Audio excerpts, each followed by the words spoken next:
Kalam sir ಹೇಳ್ತಿದ್ರು, ಕನಸು ಅನ್ನೋದು ನಿದ್ದೆಯಲ್ಲಿ ಕಾಣೋದಲ್ಲ, ಕನಸು ಅನ್ನೋದು ನಿದ್ದೆನ ಮಾಡಕ್ಕೆ ಬಿಡದೇ ಇರೋದು, ಅದು ನಿಜವಾದ ಕನಸು.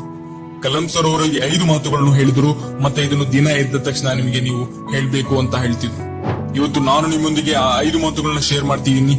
ಸ್ನೇಹಿತರೆ, ಬೆಳಿಗ್ಗೆ ಎದ್ದ ತಕ್ಷಣ ನಿಮಗೆ ನೀವು ಈ ಮಾತನ್ನು ಹೇಳ್ಬೇಕು, ನಾನು ಎಲ್ಲರಿಗಿಂತ ಬೆಸ್ಟ್ ಇದೀನಿ, ಐ ಆಮ್ ದ ಬೆಸ್ಟ್.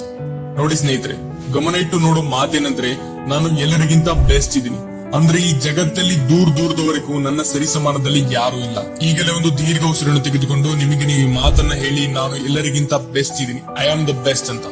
ಈಗ ಸಾಕಷ್ಟು ಜನರ ಮನಸ್ಸಲ್ಲಿ ಪ್ರಶ್ನೆ ಕಾಡ್ತಿರ್ಬೋದು, ನಾನು ಎಲ್ಲರಿಗಿಂತ ಬೆಸ್ಟ್ ಹೇಗಾಗಿರ್ತೀನಿ ಎಂದು. ಸಾಕಷ್ಟು ಜನ ನನಗಿಂತ ಬೆಸ್ಟ್ ಜನ ಇಲ್ಲಿ ಕೂತಿರ್ಬೇಕಾದ್ರೆ ನಾನು ಅವ್ರ ಮುಂದೆ ಏನೂ ಅಲ್ಲ. ಸ್ನೇಹಿತರೆ, ನಿಮ್ಮ ಆಕ್ಷನ್ ನಿಮ್ಮ ಥಿಂಕಿಂಗ್ ಮೇಲೆ ಡಿಪೆಂಡ್ ಆಗುತ್ತೆ. ನೀವು ಯಾವ ತರ ಯೋಚನೆ ಮಾಡ್ತೀರಾ ಮತ್ತೆ ನೀವು ಏನನ್ನ ಒಪ್ಪಿಕೊಳ್ತೀರಾ ಅಂತ. ಅದಕ್ಕೆ ನೀವು ಇದನ್ನ ಒಪ್ಪಬೇಕು, ನಾನು ಎಲ್ಲರಿಗಿಂತ ಬೆಸ್ಟ್ ಇದೀನಿ ಅಂತ. ನೀವು ಏನಾದ್ರೂ ಪ್ರತಿದಿನ ಎದ್ದ ತಕ್ಷಣ ನಿಮಗಿನ್ನು ನಾನು ಎಲ್ಲರಿಗಿಂತ ಬೆಸ್ಟ್ ಇದೀನಿ ಅಂತ ಹೇಳಿದಾಗ ನೀವು ಏನಾದ್ರೂ ಈ ಮಾತನ್ನು ಒಪ್ಪಿಕೊಂಡ್ರೆ, ಆಗ ಒಂದು ದಿನ ಈ ದಿವಸ ಖಂಡಿತ ಬರುತ್ತೆ, ಆಗ ನೀವು ಎಲ್ಲರಿಗಿಂತ ಬೆಸ್ಟ್ ಇರ್ತೀರಾ. ಸ್ನೇಹಿತರೆ, 2ನೇ ಮಾತು, ಬೆಳಿಗ್ಗೆ ಎದ್ದ ತಕ್ಷಣ ನಿಮ್ಗೆ ನೀವು ಈ ಮಾತನ್ನ ಹೇಳ್ಬೇಕಿರೋದು, ನಾನು ಇದನ್ನು ಮಾಡಬಹುದು, ಐ ಕ್ಯಾನ್ ಡೂ ಇಟ್ ಅಂತ ಹೇಳಿ. ಸ್ನೇಹಿತರೆ, ಎಲ್ಲಾ ವ್ಯಕ್ತಿಯ ಜೀವನದಲ್ಲೂ ಒಂದು ಕನಸಿರುತ್ತೆ, ಆದ್ರೆ ಅರ್ಧಕ್ಕೆ ಅರ್ಧ ಜನರು ಅವರ ಕನಸುಗಳನ್ನ ಪೂರ್ತಿ ಮಾಡೋದೇ ಇಲ್ಲ. ಇದರ ಒಂದೇ ಕಾರಣ, ಅದೇನೆಂದ್ರೆ ಅವರು ತಮ್ಮಲ್ಲಿ ನಂಬಿಕೆ ಇಡೋದಿಲ್ಲ. First believe in yourself. ಅದಕ್ಕೆ ನಿಮ್ಮ ಮೇಲೆ ನೀವು ನಂಬಿಕೆ ಇಡಿ, ಮತ್ತೆ ಪ್ರತಿದಿನ ಎದ್ದ ತಕ್ಷಣ ನಾನು ಇದನ್ನು ಮಾಡಬಹುದು, ಐ ಕ್ಯಾನ್ ಡೂ ಇಟ್ ಅಂತ ಹೇಳಿ. ಯಾಕಂದ್ರೆ ಈ ಜಗತ್ತಲ್ಲಿ ನೀನು ನಂಬಿದ್ರೆ ಈ ಜಗತ್ತೇ ನಿನ್ನಲ್ಲಿ ನಂಬುತ್ತೆ. 3ನೇ ಮಾತು, ನಿಮಗೆ ನೀವು ಹೇಳ್ಬೇಕಿರೋದು ಏನಂದ್ರೆ, ದೇವರು ಯಾವಾಗ್ಲೂ ನನ್ನ ಜೊತೆ ಇದ್ದಾನೆ. ಸ್ನೇಹಿತರೆ, ಪ್ರತಿಯೊಬ್ಬ ವ್ಯಕ್ತಿ ಜೊತೆ ಯಾವಾಗಲೂ ಕೆಟ್ಟ ಘಟನೆಗಳಾದಾಗ ಆಗ ಅವನು ಬಾಯಿಂದ ಬರೀ ಒಂದೇ ಮಾತು ಬರುತ್ತೆ, ಅದೇನೆಂದ್ರೆ, ಈ ತರ ನನ್ ಜೊತೆನೆ ಯಾಕೆ ಆಗ್ತಿದೆ, ದೇವರು ಇದೆಲ್ಲ ನನ್ ಜೊತೆನೆ ಯಾಕೆ ಮಾಡ್ದ. ಸ್ನೇಹಿತರೆ, ದೇವರಲ್ಲಿ ನಂಬಿಕೆಯನ್ನ ಇಟ್ಟಿರಿ.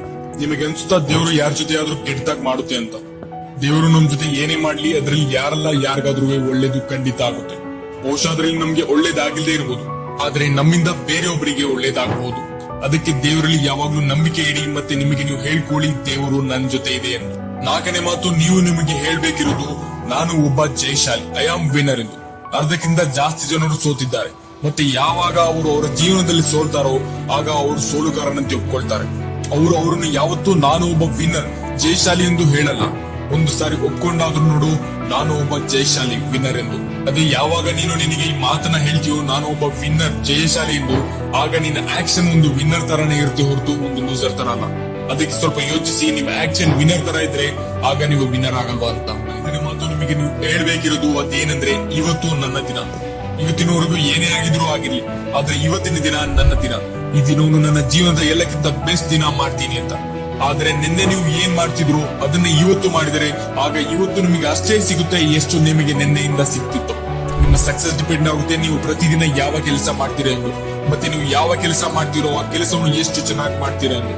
ಅದಕ್ಕೆ ಪ್ರತಿದಿನ ಎದ್ದ ನಂತರ ಈ ಮಾತನ್ನು ನಿಮಗೆ ನೀವು ಹೇಳಿ, ಇವತ್ತು ನನ್ನ ದಿನ ಎಂದು, ಮತ್ತೆ ಈ ದಿನವನ್ನು ನಿನ್ನ ಜೀವನದ ಬೆಸ್ಟ್ ದಿನ ಮಾಡ್ತೀನಿ ಅಂತ.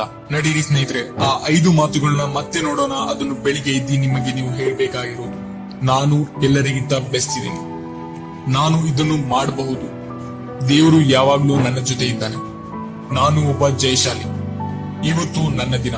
ಸ್ನೇಹಿತರೆ, ನಿಮಗೆ ಇದೇ ರೀತಿ ಮೋಟಿವೇಶನಲ್ ವಿಡಿಯೋಸ್ ಬೇಕಿದ್ರೆ ನಮ್ಮ ಚಾನೆಲ್ ನ ಸಬ್ಸ್ಕ್ರೈಬ್ ಮಾಡಿ, ಬೆಲ್ ಐಕಾನ್ ನ ಪ್ರೆಸ್ ಮಾಡಿ. ನಾನು ನಿಮಗೆ ಸಿಗ್ತೀನಿ ಮುಂದಿನ ವಿಡಿಯೋದಲ್ಲಿ. ಜೈ ಹಿಂದ್.